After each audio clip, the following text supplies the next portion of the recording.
Tu veux mettre de l'argent de côté tous les mois, c'est très bien, mais tu ne sais probablement pas combien est-ce qu'il faudrait que tu mettes par rapport à combien tu gagnes. Je vais te donner une règle qui est hyper simple pour t'aider à prendre tes décisions. Ça s'appelle la règle du 50-30-20.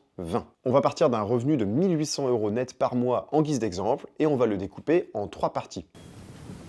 On a dit trop pas, Obélix. Le 50-30-20. La première partie que tu vas prendre, ça va être 50% de ce revenu, soit 900 € par mois. Ces 900 € par mois vont constituer tes dépenses essentielles de vie.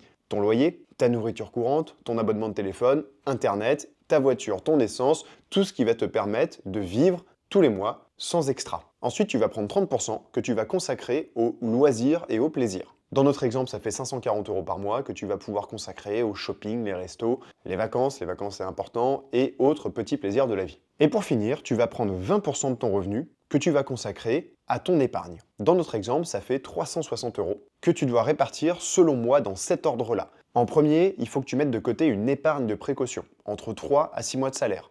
Idéalement, cette épargne, tu la places sur un livret A, c'est sans risque et très facilement accessible. Ensuite, une fois que cette réserve est faite, pour ma part, je te conseille d'ouvrir un PEA et d'investir chaque mois l'argent que tu as disponible dans un ETF Monde ou S&P 500 pour te faire une vraie épargne solide à long terme. Si jamais tu as pour objectif d'acheter l'immobilier, garde cette épargne peut-être sur une assurance vie que tu pourras retirer plus facilement pour faire un apport. La règle du 50-30-20, c'est une règle qui marche très bien pour débuter. Alors ce ne sont pas des chiffres arbitraires, tu peux évidemment les adapter à ta situation. Peut-être que si tu as de très gros revenus, les 50% vont être réduits à 30% et tu vas investir plus, idéalement en épargne et peut-être plus en plaisir aussi. Quoi qu'il en soit, fais le calcul pour ton budget, dis-moi ce que ça donne en commentaire, et si tu veux de l'aide pour placer ton épargne, pose tes questions en commentaire et je te donnerai mon avis sur ta situation.